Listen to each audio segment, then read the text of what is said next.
So I want to welcome everyone for attending tonight's PEO Council Election Candidates meeting hosted by the PEO York Chapter. In this meeting, we will have the opportunity to hear from the PEO Council candidates. The voter turnout is currently very, very low.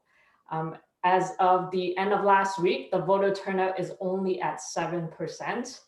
And that's a very tiny fraction of our members who has voted. And it's in East Central region specifically, only 1,600 members has voted. So hopefully through tonight's candidates meeting, we will increase the voter turnout, even if just by a little bit.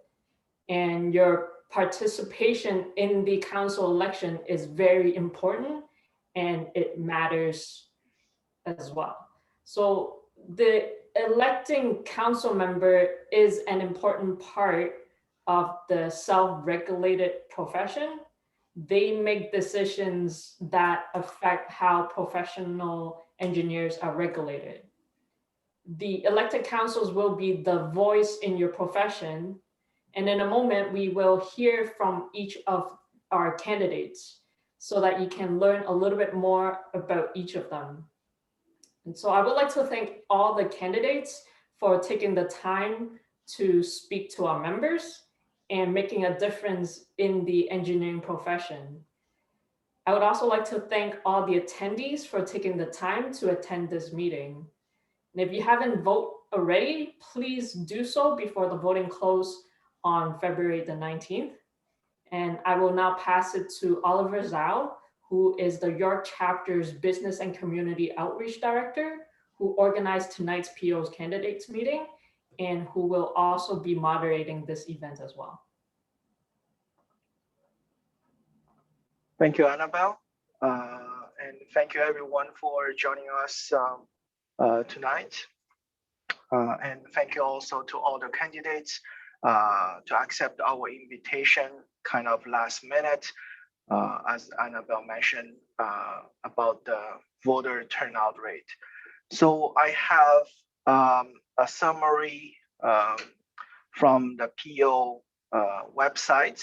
As you can see, you can find out more information using the link below. As of February 5th, last Friday, the voter turnout rate is 7%, roughly 7% total in all regions.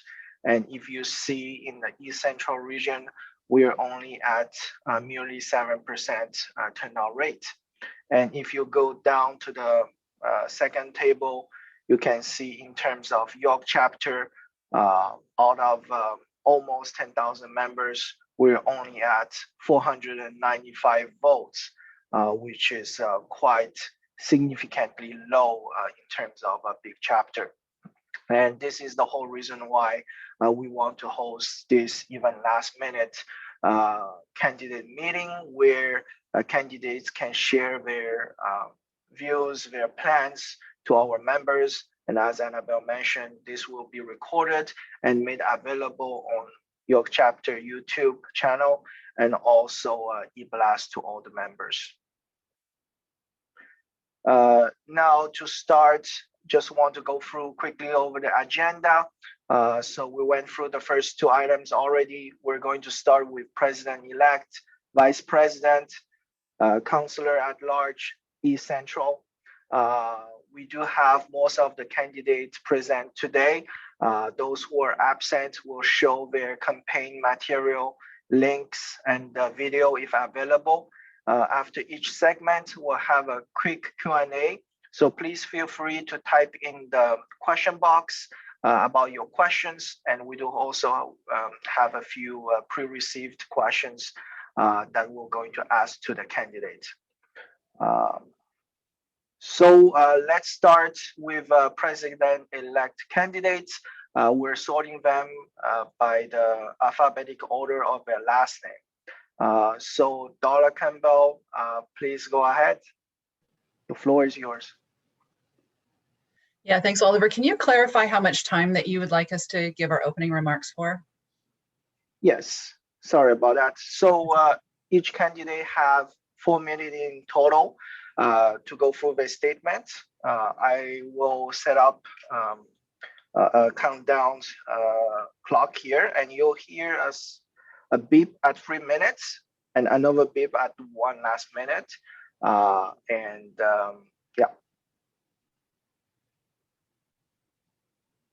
Great. Yeah. Yeah, great. Thanks, Oliver and Annabelle and the York Chapter for hosting this PEO Council Elections Candidates meeting tonight. I remember the in-person event that York Chapter hosted as part of the 2017 campaign. It was well run. It was a well-run event that produced a lively and respectful discussion amongst the candidates. And I remember this very clearly. There were 3 of us who carpooled to get to the venue up in York Chapter area. We arrived early enough to stop at a local Starbucks for a grande latte to go. And that seems like so long ago since we're living through the pandemic right now. So fast forward to 2020, when York Chapter took up the challenge, even with the pandemic, to stay connected with members of the chapter and to connect with other chapters in the region as well. So you're doing really great work on behalf of PEO. I was invited to participate in the East Central Region Leadership Development Workshop on October 8th. And this was a virtual event, of course. And there was a presentation on a proposed framework of chapter leader success. And I'll sort of quote from the one slide that I took notes from. Chapter leader success included personal motivation, develop a sense of belonging and purpose, safe playground to practice management techniques, develop skills and confidence, a sense of accomplishment by working with a group of colleagues to get something done, and leave the world in a better place than we found it. And I'm leveraging this framework, and I'll address the questions that we've been asked to address around member engagement. So PEO is a self-regulatory body. This is a privilege granted to us by the government, and one way to measure the health of a self-regulatory body is the level of engagement by members. And the easiest way is to say, hey, we are engaged in our profession, is by participating in the election, by running for office, and by casting your vote. So through this campaign, I've been reaching out to have conversations with PNGs and asking key questions. What are your expectations of PEO? How are you engaged now? And how could you be more engaged in the engineering profession in the future? I love hearing your stories about your work, about your communities, and about your commitment to mentoring others. And my plan during my term as president-elect is to listen. I commit to meeting with all 36 chapters and listening, learning, and engaging with you. Together, we'll chart a path that embraces leadership at the local level and serves the objectives of PEO. And this will be an essential training ground for taking on the role of president following Christian Bellini's term in 2022. It is my vision that this consultation will contribute to the development of a new strategic plan for PEO. And a guiding principle for my term will be to focus on enhancing the value of PNG. A strong PNG brand protects the public interest. A strong PNG brand requires a strong regulator with right touch regulation, with shorter wait times for licensing, quicker responses on complaints and discipline, and a pathway for licensure for all graduates from Canadian engineering accredited programs and for foreign trained who meet the same standards. I chose engineering because it offered the opportunity to become part of a profession. I'm running in this election to build the value of professional engineers in Ontario, to enhance the value of your license from EIT through all stages of your professional career. My name is Darla Campbell. Vote Darla Campbell for president-elect. We're building the future together, and I look forward to the discussion and questions.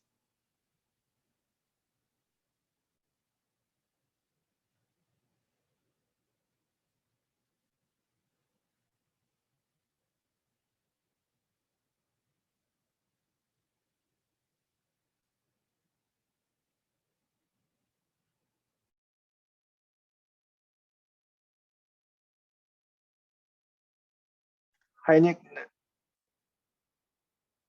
Hi, Nick, the floor is yours. Hi, well, thank you for hosting this event. And I, as Darla, recall attending several events hosted by the York Chapter during the election process over the last few years. To start off, I want to talk about a movie that I just watched. The movie is entitled Greenland, and it stars John Garrity, who is a structural engineer. That movie grossed $47 million worldwide, and John Garrity is played by Gerard Butler. Some of you may know him. In this movie, it starts out with Mr. Butler on top of a skyscraper reviewing a set of engineering drawings. He's intently reviewing them. And one of his coworkers comes up and says, "Hey, I thought you were going home." And he says, "Well, I just got to finish looking at this. Well, why don't you go? We'll take care of it." So he goes home. Shortly after he gets home, he gets a message on his phone, and it's a presidential alert. And the alert says, "John Garrity, you have been chosen to be evacuated." Now, the backdrop to this movie is that there's a giant meteor that's supposed to be passing very close to Earth. So later on that day, he gets another presidential alert that says, "Report to this Air Force base to be evacuated. You are chosen to be evacuated." So he goes to the Air Force base. He loses sight of his wife and his child. He ends up on a truck with a bunch of guys. And one of the guys says to him, "Oh, what do you do? Because obviously you've been chosen. You must be very important." And Gerard Butler looks at the guy and says, "Well, why would you want to know that?" "Well, my mother was chosen and she's a doctor." So John says, "Well, I am a structural engineer." So I think that part of this election is to show that every movie should star an engineer, and every pandemic or every emergency, we should be looking to engineers to find that. So why is the election important? The election is important to show that you have an interest in the engineering profession and you have an interest in public safety. And what is my plan to improve the low member engagement? Well, I mean, I've been preaching this for years. We need to go to the grassroots. We need to reach out to all of our members, both in the chapters and generally, to generate interest in what we're doing as a profession and bringing interesting stories like this movie that is centered around an engineer. And there are many of them, because we talked one of the last debates about, how can we bring this forward? So I did a little bit of research about movies that have engineers in them, and lots of them do. And how do we capture member interest from the grassroots level? Well, I think the chapters are key to that, and having the chapters involved in both regulatory and other functions to increase the level of engineering in the public eye and also in the government's eye. So I'm Nick Colucci. I'm running for president-elect, and I wish you would vote for me. Thank you. Thank you, Nick. So the next up will be Arthur. Yes, thank you very much. Thank you so much to the York chapter for putting this together. Having been a chapter chair myself, I know it's a lot of work. So for that, I'm grateful for the amount of work you're putting in. We're going to have a lot of time during this period to talk about issues during the debate. So for this introduction, I will take most of the time to introduce myself. I'm professionally, I'm senior project manager with the City of Toronto and Toronto Water, and I work on the transit expansion projects throughout the city. I look at myself as being a small part of some of the largest projects in the country. And as I highlight that because I deal with in any given year, several hundred, if not thousands of different engineers, and those are multidisciplinary. I work in a civil industry with high-tech fields. So I have both electrical and civil engineering degrees, and I work in a field where I have to understand how pipes go into the ground, while at the same time understanding how supervisory control and data acquisition, or SCADA systems, work. In my career, I have been the engineer of record of a small consulting firm, and I have worked within a multidisciplinary global consulting firm. And so that's me professionally. On private level, I live by a bit of a mantra that one should always have hobbies to keep you fit and to keep you creative. So you will often, in the before times, you would often find me doing a lot of improvisational theater.